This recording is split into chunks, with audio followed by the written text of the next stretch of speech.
అస్సలాము అలైకుం వరహమతుల్లాహి వబరకాతుహ్.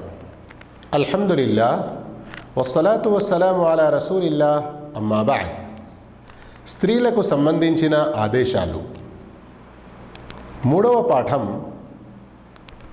హైద్. స్త్రీలకు ప్రతి నెల జరిగే అటువంటి రక్తస్రావాన్ని హైద్ లేదా బహిష్టు అని అంటారు. హైద్ అరబీ పదం, బహిష్టు తెలుగు పదం. అయితే ముందు దీనికి సంబంధించి హైద్ యొక్క కాలము, దాని యొక్క గడువు గురించి తెలుసుకుందాము. సర్వసామాన్యంగా 12 సంవత్సరాల వయసు నుండి 50 సంవత్సరాల వయసు వరకు గల స్త్రీలకు ప్రతి నెల రక్తస్రావం జరుగుతూ ఉంటుంది.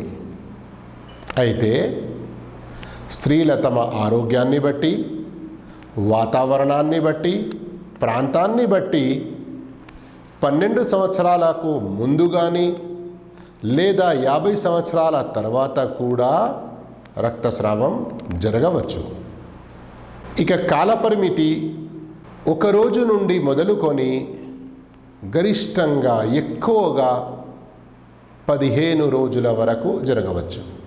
కొందరికి 1 రోజే ఉంటుంది, మరికొందరికి 3-4 రోజులు ఉండవచ్చు. అంతకంటే ఎక్కువ గరిష్ట రోజులు అంటే 15 రోజులు. ఆ తర్వాత కూడా ఎవరికైనా రక్తస్రావం జరుగుతుంది అంటే అది బహిష్టు కాదు, ఇస్తిహాదా అయి ఉంటుంది. దాని యొక్క వివరాలు 4వ పాఠంలో వస్తాయి, తప్పకుండా వినండి. గర్భిణికి బహిష్టు వస్తుందా? సామాన్యంగా గర్భం నిలిచిన తర్వాత రక్తస్రావం అనేది ఆగిపోతుంది. ఎవరైనా గర్భిణీకి రక్తస్రావం జరుగుతుందంటే అది ప్రసవానికి 2-3 రోజుల ముందు అయి ప్రసవ వేదన ఉండేది ఉంటే అలాంటప్పుడు అది బహిష్టు కాదు, అది నిఫాస్ కింద లెక్కించబడుతుంది. అంటే ప్రసవం వల్ల ఏదైతే రక్తస్రావం జరుగుతుందో అది. దీని యొక్క వివరాలు కూడా తర్వాత 4వ పాఠంలో రానున్నాయి. ఇక ఒకవేళ గర్భం దాల్చి ఉన్న సందర్భంలో ఎవరైనా స్త్రీకి రక్తస్రావం జరుగుతుంది అంటే అది బహిష్టు కాదు. అలాగే ఎవరికైనా ప్రసవానికంటే 2-3 రోజుల కూడా 2-3 రోజుల ముందు కూడా రక్తం స్రవిస్తుంది, కానీ ప్రసవ వేదన లేదు, అది కూడా బహిష్టు కాదు. అయితే అది నిఫాసు కూడా కాదు, ఎందుకంటే ప్రసవ వేదన లేదు గనక. ప్రతి నెల రక్తం స్రవించడం స్త్రీలకు అలవాటుగా ఉంటుంది, కానీ కొందరికి ఎమర్జెన్సీ అనేది, అలవాటు అనేది మారిపోతుంది, ఎకాఎకీగా కూడా జరగవచ్చు. అయితే దాని యొక్క కొన్ని రకాలు ఉన్నాయి, అవి తెలుసుకోవడం, వాటి పరిష్కారం తెలుసుకోవడం చాలా మంచిది. ఇక్కడ నేను ఆ రకాలు తెలిపేకి ముందు ఒక గొప్ప విషయం.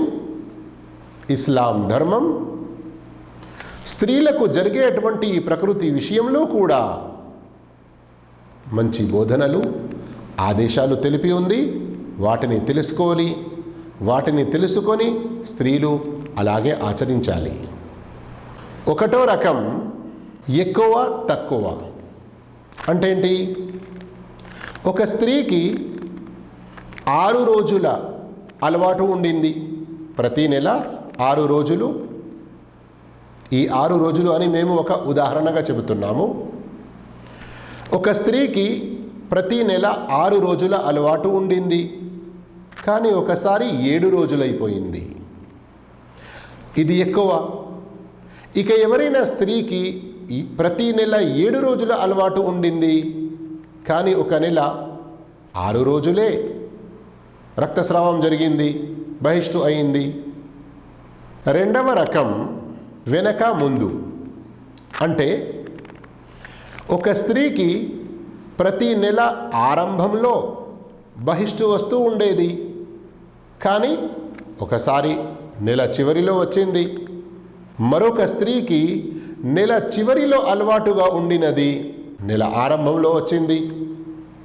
అలాంటప్పుడు ఈ రెండు స్థితుల్లో ఎక్కువ తక్కువ, వెనక ముందు ఎప్పుడు ఆమె రక్తస్రావం జరుగుతూ చూస్తూ ఉంటుందో బహిష్టుగా లెక్కించాలి. ఎప్పుడు రక్తం ఆగిపోతుందో అప్పుడు పరిశుద్ధతగా భావించి స్నానం చేసుకోవాలి. అంటే ఏంటి భావం? కొన్ని సందర్భాలలో ఇలా ఎక్కువ తక్కువ, వెనుక ముందు జరగవచ్చు. దానివల్ల ఆ బహిష్టు యొక్క దాని యొక్క ఆదేశంలో మార్పు రాదు. బహిష్టు రక్తంలో మరియు వేరే రక్తాలలో ఉన్నటువంటి తేడాను కూడా గమనించాలి. సర్వసామాన్యంగా బహిష్టు రక్తం ఎక్కువగా ఎరుపుగా ఉంటుంది, కొంచెం నలుపుగా కనబడుతుంది, మరియు అందులో దుర్వాసన కూడా ఉంటుంది. వేరే రక్తం కంటే చిక్కదనం కూడా ఎక్కువగా ఉంటుంది. మూడో రకం, ఎవరికైనా బహిష్టు రక్తం పసుపు రంగులో లేదా గోధుమ రంగులో కూడా స్రవించవచ్చు. ఎలాగైతే కొన్ని సందర్భాలలో పుండు నుండి ఒక రకమైన నీరు వస్తుంది, ఆ రకంగా కూడా ఉండవచ్చు. ఎవరైనా స్త్రీ తమ బహిష్టు రోజుల మధ్యలో లేదా బహిష్టు రోజులు ఇక పూర్తి కానున్నాయి, పరిశుద్ధత దగ్గరికి వస్తుంది, అలాంటి సందర్భంలో ఈ రంగులో ఆమె చూస్తే అది బహిష్టు రక్తంగానే పరిగణించబడుతుంది. ఒకవేళ ఈ రకమైన రక్తం ఈ రంగులో పరిశుద్ధ స్థితిలో వచ్చేదుంటే అది బహిష్టు రక్తంగా పరిగణించబడదు. నాలుగో రకం, ఒకరోజు రక్తస్రావం ఉండడం, మరో రోజు ఉండకపోవడం. దీని యొక్క రెండు రూపాలు ఉండవచ్చు, 2 టైప్స్. ఒక టైప్, ఇది ఎల్లప్పుడూ ఉంటే అది ఇస్తిహాదా యొక్క రక్తం అంటారు. అలాంటి స్త్రీని ముస్తహాదా అంటారు. ఆమె ఇస్తిహాదాకు సంబంధించిన ఆదేశాలు పాటించాలి. 4వ పాఠంలో దీని వివరాలు వస్తాయి. ఇక ఇందులో రెండవ టైప్, ఎల్లప్పుడూ కాకుండా ఒకప్పుడు ఒక సందర్భంలో ఒక సమయంలో వచ్చి మళ్ళీ ఆగిపోవడం. అయితే ఇలాంటి సందర్భంలో మరి పరిష్కారం ఏంటి? ఎవరికి ఒకరోజు కన్నా తక్కువ రక్తస్రావం అనేది ఆగిపోతుంది, రక్తస్రావం జరగట్లేదు కానీ ఎంత, ఒకరోజు కంటే తక్కువ, అయితే అది ఆ ఒకరోజు కంటే తక్కువ సమయం ఎందులోనైతే రక్తస్రావం జరగలేదో అది పరిశుద్ధతలో లెక్కించబడదు. అర్థమైందనుకుంటాను. ఒక స్త్రీకి 5 రోజుల అలవాటు ఉండింది, 2 రోజులు అయింది, ఇక 3వ రోజు రక్తస్రావం అనేది లేదు, మళ్ళీ 4వ రోజు జరిగింది. ఈ 3వ రోజు ఏదైతే ఆగిపోయిందో అది ఒక రోజు కంటే తక్కువనే ఉండి ఉంటే దానిని పరిశుద్ధత అని అనరు, అది బహిష్టులోనే లెక్కించబడుతుంది. ఏదైనా గుర్తు ఉండి దాని ద్వారా ఆమె నేను పరిశుద్ధమయ్యాను అన్నట్లుగా నిర్ణయించుకుంటే అది వేరే విషయం. ఉదాహరణకు, ఎవరికైనా 5 రోజుల అలవాటు ఉండి 4వ రోజే రక్తస్రావం ఆగిపోయింది, 5వ రోజు కావట్లేదు, ఇక ఆమె దానిని పరిశుద్ధతగా భావిస్తుంది, తర్వాత స్నానం చేస్తుంది. లేదా తెల్లటి ద్రవ పదార్థం వెళ్తుంది, తెల్లబట్ట అవడం అని కూడా అంటారు స్త్రీలు. అలా అయినప్పుడు కూడా అది పరిశుద్ధతకు ఒక సూచన మాదిరిగా, అలాంటప్పుడు ఆమె పరిశుద్ధత పొందిన స్త్రీగా తనకు తాను పరిగణించుకుంటుంది, స్నానం చేస్తుంది. 5వ రకం, రక్తస్రావం అనేది ఆగిపోతుంది. ఏ విధంగా? రక్తం అనేది దాని అసలు రూపంలో బహిష్టులో వచ్చే రక్తం ఎలాగైతే ఉంటుందో అలా రావడం లేదు, ఎండిపోయినట్లుగా ఏర్పడుతుంది. కానీ ఓ రకమైన తడి పదను అనేది ఆమె గ్రహిస్తుంది. అయితే ఇది బహిష్టు రోజులకు చివరిలో లేదా బహిష్టు రోజుల మధ్యలో ఉన్నప్పుడు ఆ తడి కూడా బహిష్టులోనే లెక్కించబడుతుంది. కానీ ఎప్పుడైతే ఆమె పరిశుద్ధురాలైపోతుందో, బహిష్టు రోజులు ముగించిపోతాయో, ఆ తరువాత ఒకవేళ ఇలాంటి తడి చూస్తే అది బహిష్టులో లెక్కించబడదు. ఇంతకుముందే చెప్పినట్లు బహిష్టు యొక్క రక్తం దాని దుర్వాసన, చిక్కదనం మరియు రంగుతో గుర్తుపట్టవచ్చు.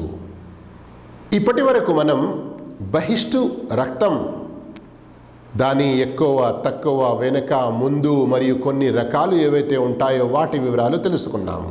కానీ ఇప్పుడు రండి, బహిష్టుగా అయినటువంటి స్త్రీపై ఏ బాధ్యతలు ఉన్నాయి, ఏ నిషిద్ధతలు ఉన్నాయి అవి తెలుసుకుందాము.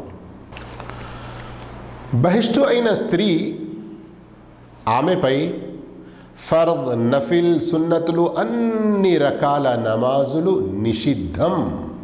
ఆమె చేసినా నెరవేరవు, ఆమె పాపాత్మురాలవుతుంది, చెయ్యకూడదు. కానీ కనీసం ఒక రకాత్ చేసే అంత సమయం ఎవరైనా స్త్రీ పొందినచో ఆ నమాజ్ తరువాత ఖదా చెయ్యడం ఆమెపై విధిగా ఉంటుంది. అది ముందు కావచ్చు, తర్వాతను కావచ్చు. ముందు అంటే ఎలా? దాని యొక్క ఉదాహరణ వినండి. సూర్యాస్తమయం అయింది అంటే మగ్రిబ్ నమాజ్ సమయం ప్రారంభమైంది.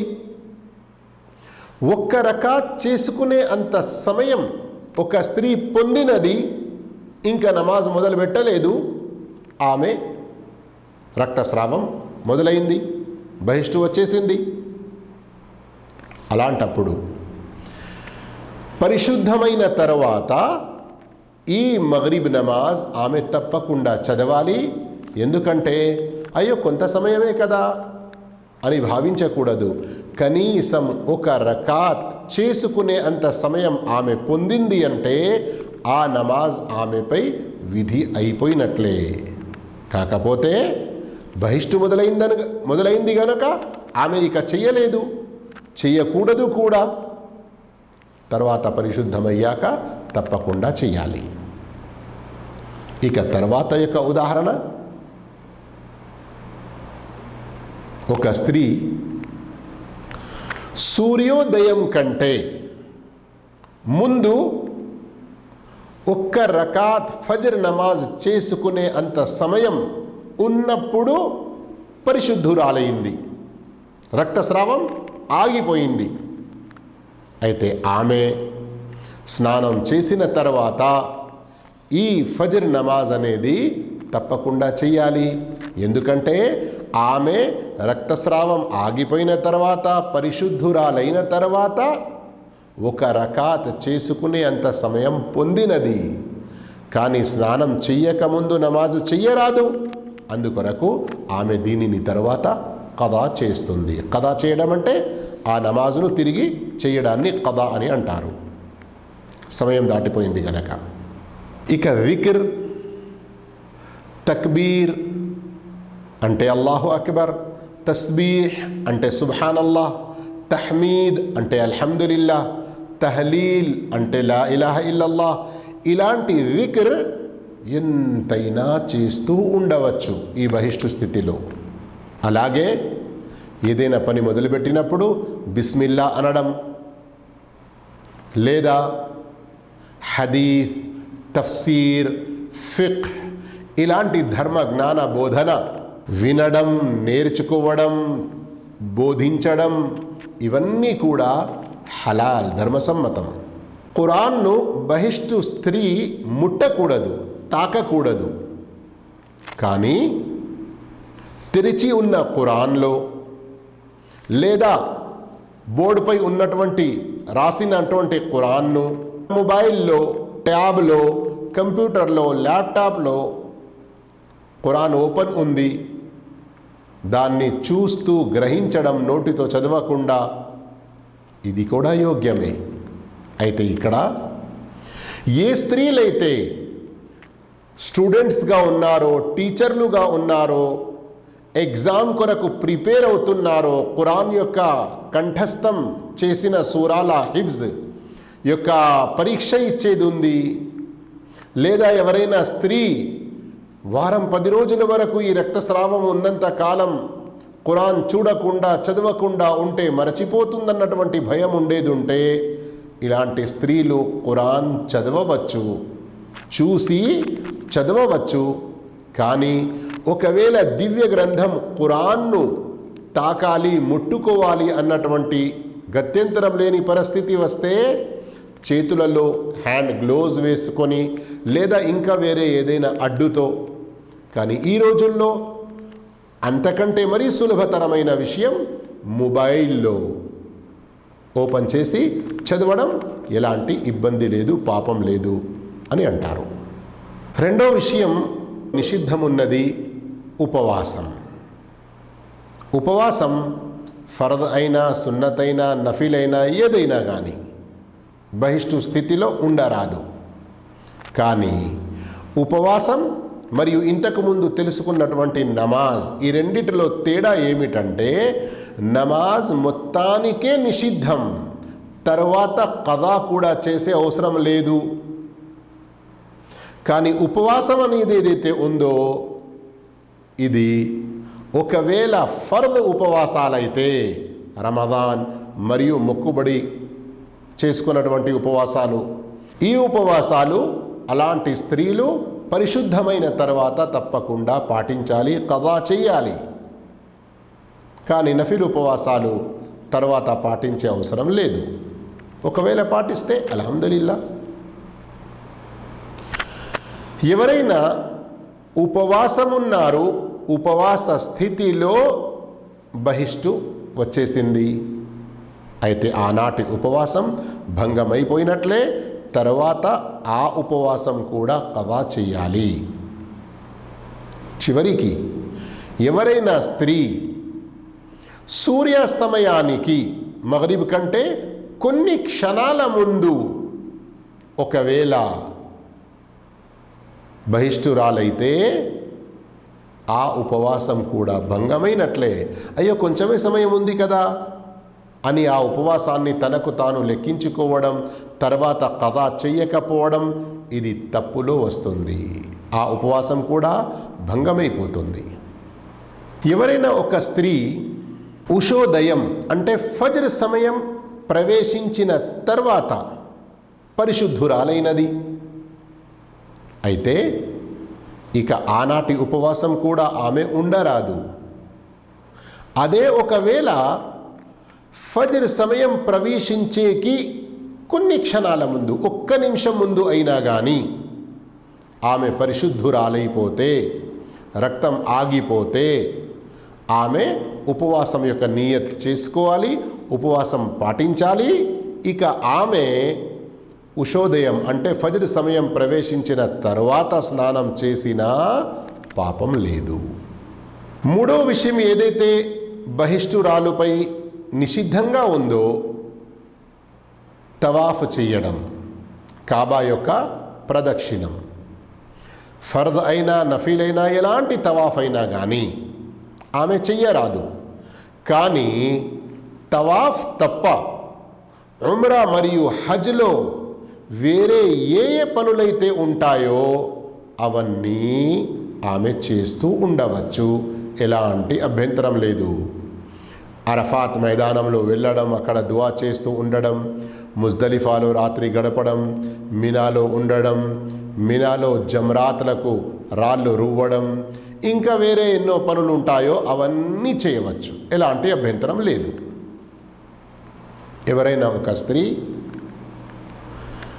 10వ తారీఖు నాడు తవాఫె హజ్, దాని మరో పేరు తవాఫె ఇఫాదా చేసిందంటే, ఆ తర్వాత బహిష్టురాలైతే లేదా సఫా మర్వా యొక్క సఈ చేస్తున్నప్పుడు బహిష్టురాలైతే ఆమె హజ్లో ఎలాంటి లోపం ఉండదు.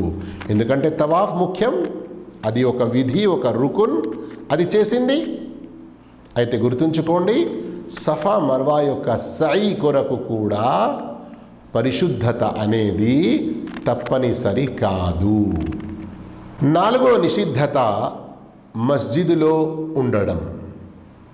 బహిష్టుగా ఉన్నటువంటి స్త్రీ మస్జిదులో ఆగడం, నిలవడం ఆమెపై నిషిద్ధం.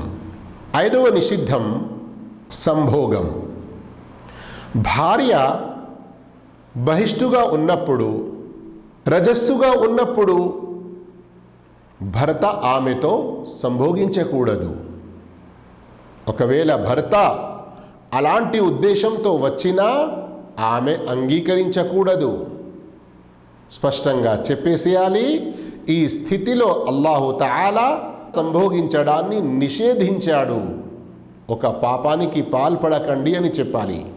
మరి ఈ రోజుల్లో మెడికల్ సైన్స్ యొక్క డెవలప్ వల్ల భార్యలు రజస్సుగా ఉన్నప్పుడు భర్తలు ఆమెతో సంభోగించడం, ఇది ధర్మపరంగా ఒక పాపమే కాదు, ఆరోగ్యపరంగా కూడా ఎంతో నష్టం. అయితే భార్య భర్తలిద్దరూ ఈ సందర్భంలో మర్మాంగాల కలయిక, సంభోగం తప్ప వేరే అన్ని పనులు వారికి అనుమతించబడ్డాయి. ఇక వాటి వివరాలు చెప్పే అవసరం లేదు, అందరికీ స్పష్టంగా తెలిసినదే. బహిష్టు స్థితిలో 6వ నిషిద్ధం విడాకులు. భార్య రజస్సుగా ఉన్నప్పుడు భర్త ఆమెకు విడాకులు ఇవ్వకూడదు. ఎవరైనా భర్త భార్యకు ఆమె ఈ బహిష్టు రోజుల్లో విడాకులు ఇచ్చాడంటే అల్లాహ్ మరియు ఆయన ప్రవక్తకు అవిధేయుడయ్యాడు, పాపాత్ముడయ్యాడు, ఒక నిషిద్ధ కార్యానికి పాల్పడ్డాడు. అతడు తౌబా ఇస్తిగ్ఫార్ చెయ్యాలి, తన యొక్క విడాకులను ఉపసంహరించుకోవాలి, భార్యను తన దగ్గర ఉంచుకోవాలి. పరిశుద్ధమైన తరువాత విడాకులు ఇవ్వచ్చు, కానీ మరోసారి బహిష్టు వచ్చి ఆ తర్వాత పరిశుద్ధురాలయ్యాక ఇష్టముంటే ఆమెతో కాపురం చేస్తూ ఉంచుకోవడం, ఇష్టం లేకుంటే విడాకులు ఇవ్వడం అనుమతించడం జరిగినది. అయితే విడాకుల ప్రస్తావన వచ్చింది గనక గుర్తుంచుకోండి, ఎందరో ఒకే సమయంలో, ఒకే సందర్భంలో ఒకటి కంటే ఎక్కువగా విడాకులు చెప్పేస్తారు. ఇది కూడా పాపం, ప్రవక్త యొక్క విధేయతకు వ్యతిరేకం.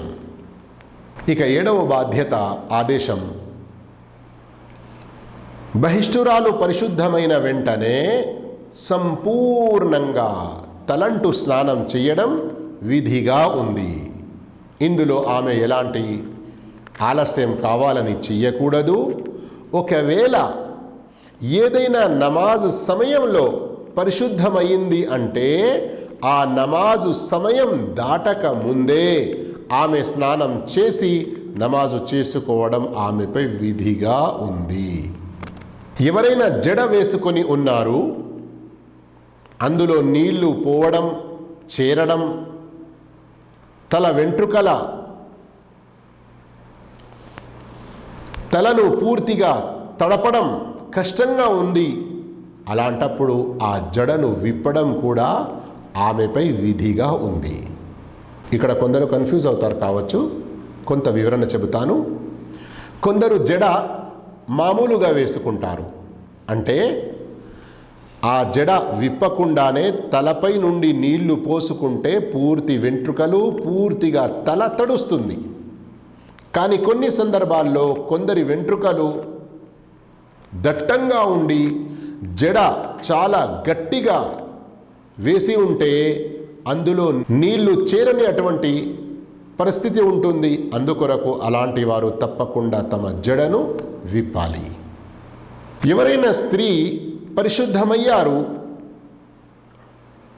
కానీ స్నానం చేయడానికి నీళ్లు లేవు, లేదా ప్రయాణంలో ఉండి నీళ్ల సౌకర్యం లేదు, లేదా నీళ్ల సౌకర్యం ఉంది కానీ ఆమె ఆరోగ్యం బాగలేదు, లేదా నీళ్ల ఉపయోగం ఆమెకు హాని కలుగజేస్తుంది, ఇలాంటి ఏమైనా ఇబ్బందులు ఉన్నప్పుడు స్నానానికి బదులుగా ఆమె తయమ్మం చెయ్యాలి. ఆ తర్వాత నమాజ్ సమయం దాటక ముందే తప్పకుండా నమాజు చెయ్యాలి. తయమ్మం అంటే తెలుసు కదా, శుభ్రమైన మట్టిపై ఒక్కసారి ఇలా తమ రెండు అరచేతులు కొట్టి, ఎక్కువ మట్టి తగిలి ఉండేది ఉంటే ఊదుకొని లేదా ఈ విధంగా దులిపి ఒక్కసారి ముఖముపై, మరొకసారి ఈ విధంగా తుడుచుకుంటే మసాహ్ చేస్తే సరిపోతుంది. ఫంసహు బివుజూహికుం వ ఐదీకుం, ఖురాన్లోని ఆయత్. ఈ విధంగా మనం బహిష్టుకు సంబంధించిన ఆదేశాలు తెలుసుకున్నాము. అల్లాహు తాలా మన స్త్రీలందరికీ కూడా ఈ విషయాలు తెలుసుకుని వాటి ప్రకారంగా ఆచరించేటువంటి సద్భాగ్యం ప్రసాదించుగాక. ఆమీన్. వ ఆఖిరు దఅవానా అనిల్ హమ్దులిల్లాహి రబ్బిల్ ఆలమీన్. వస్సలాము అలైకుం వరహ్మతుల్లాహి వబరకాతుహు.